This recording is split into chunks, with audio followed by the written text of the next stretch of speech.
Welcome to the James and Heather Show. I'm Heather Dawn. And I'm James Guay, and we're here dishing out sex, love, and relationship advice.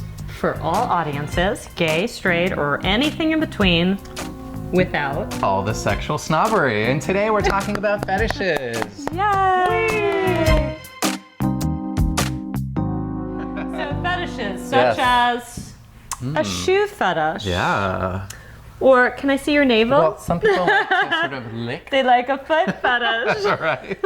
All kinds of different fetishes here. Right? Hair fetish. I know. Yeah. I kind of trim mine sometimes. But well, let's define what a fetish is, right? Versus a kink versus BDSM. They kind of overlap. Yes, they do overlap a little bit. And it's fair to say why you would have difficulty differentiating, and there's not too much difference. And James and I were actually discussing this before the shoot. We think that fetish has just become sort of a word that nobody likes, basically. Well, the fact that it's been pathologized and seen as different and judged and those kinds of things, and made to believe it's a disorder. Exactly, even used in the Diagnostic and Statistical Manual for Mental Disorders, the Bible of Mental Health. Oh, right? The Bible of Mental Health. Pretty much. There's two words you don't want to put together. I know, right? Bible and mental health. It's kind of a little judgy, I have to say.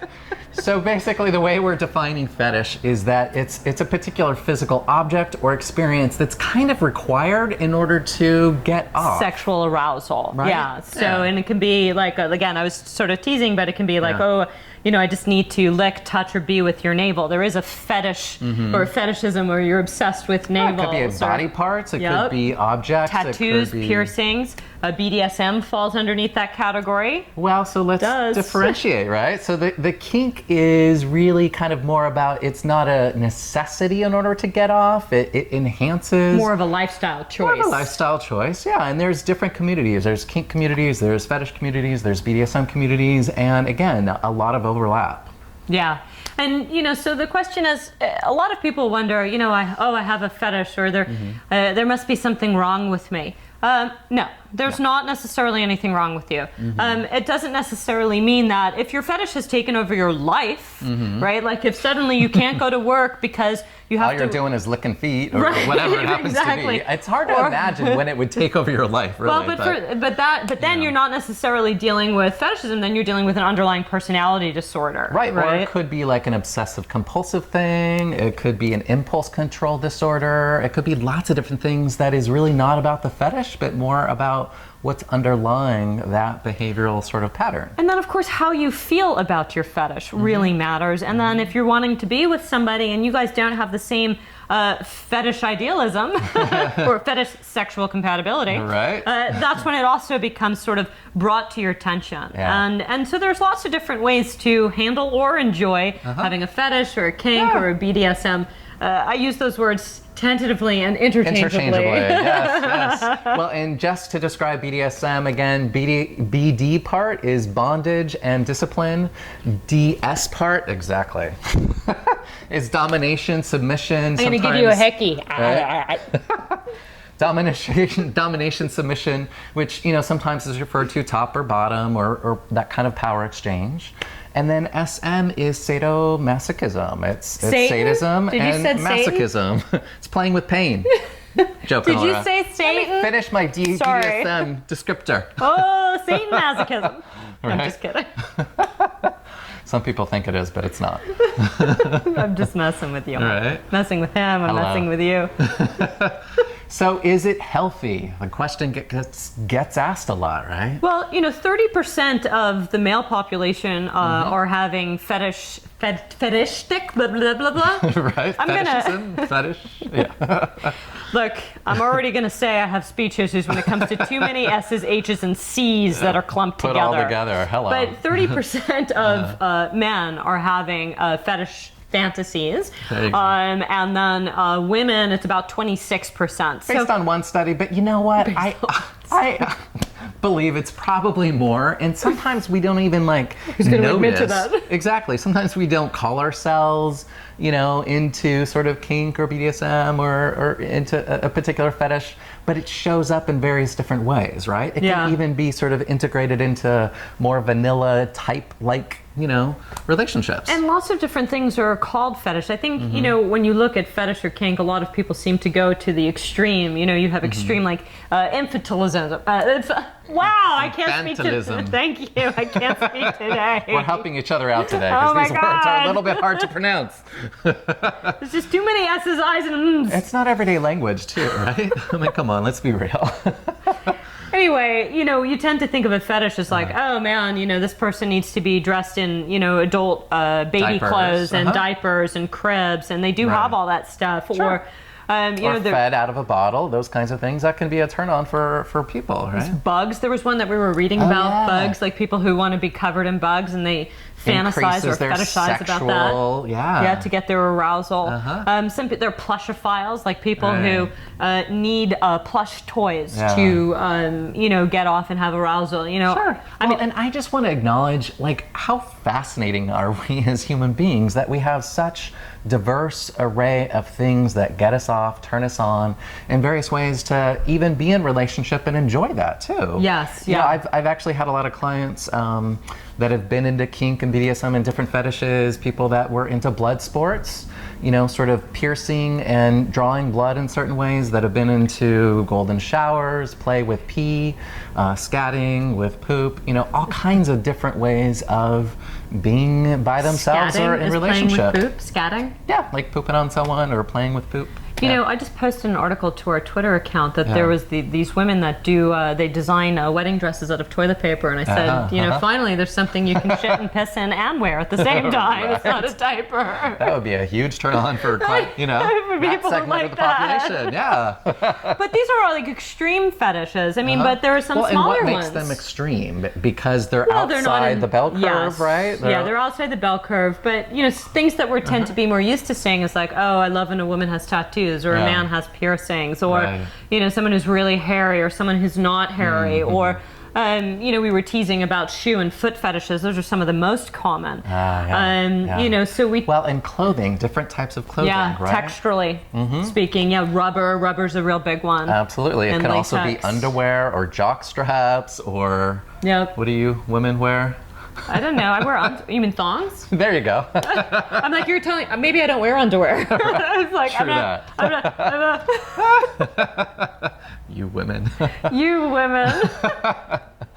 So here's the thing, though. It's like, you know, even though there's a certain percent of the population that admits to doing these things, you know, for example, the search engines that take a look at what people are searching for in terms of porn, most of it is kink or fetish related. So there is a lot more stuff they're not getting in their everyday life. Exactly. And there's ways to use it that are incredibly healthy. And sometimes it boils down to what's called SSC in the BDSM community, which is that it be safe, that you're aware of the risk factors, and everybody's cool about, you know, whatever risk levels there are, because there's certain risk levels for vanilla and other kinds of kinky, you know, behaviors. That it be sane, you know, that there's a certain amount of awareness and education, knowledge. I was going to say, that's a rough one, calling something sane, because sane in if somebody asked me to pee on them, I would be like, you nutball, no thank you, I'm out. But other people would be like, cool, let's do it. So sane's about knowing, like, having the knowledge to be able to perform the kinds of sex acts that you're talking about. It's also about having a certain amount of being sober enough to be able to consent. Those kinds of things. Good. Okay, yeah, well, consent and sane, I just found sanity to be kind of funny, because from whose perspective are we looking at? I mean, if a man showed up to my bedroom in a big adult diaper and wanted me to bottle and breastfeed him, I'd be out of there in like 5 seconds flat, thinking, your thing. Right? And again, to me, that's not sane. To me. To you, and this can be subjective. Nor am I judging him. I'd be like, baby, there's a few people out there that would probably love to do this. It ain't me. Right. Well, and so, the other thing that people have come up with instead of this SSC to acknowledge the things that you're talking about is what's called RACK. R-A-C-K. I love your words. You just have a thing for acronyms and words, and it's just so fabulous. While I'm sitting here fumbling to pronounce S's and H's, you've just got all these acronyms trying to figure out a way to be able to pronounce words here. So RACK stands for Risk Aware Consensual Kink. Oh, and I thought it meant boobies. Right? RACK. RACK. So it's about being aware of the risks, consenting to it, and again, if that's not your kink, that's fine. It doesn't mean that someone's sane or insane based on what their kink is. No. It's just about making sure it lines up with the person or people you're with. And you should know that the DSM has changed its definition on what it means to be a fetish as a disorder and not a disorder over the years. So, psychology is something that's always evolving and changing, and that's something else to keep in mind. Right. Don't look for something wrong until there is something wrong that shows up. And again, if you're having trouble getting to work and you're having trouble holding a relationship and you really want one and you're having trouble getting in your car and doing other things, and because your fetish is just stopping you from doing it, then maybe it's worth looking at as a problem. Well, and finding a therapist that's kink aware, that's kink friendly, that's not always easy to do. Yeah, it's important to interview a particular sex therapist or therapist to make sure they're comfortable talking about these things. A lot of the ways that they treat people with fetishes that are deemed to be out of control, meaning affecting whatever lifestyle it is you like to be living,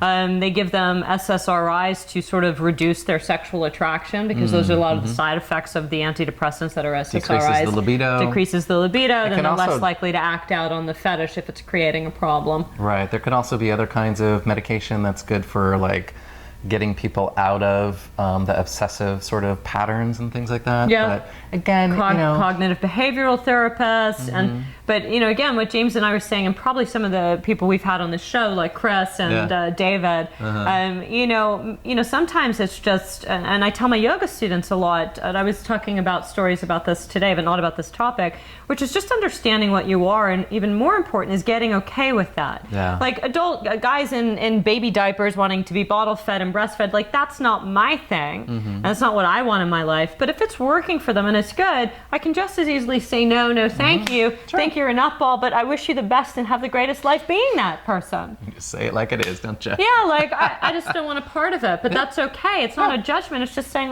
go and enjoy your big baby self. Not my thing. Enjoy your thing.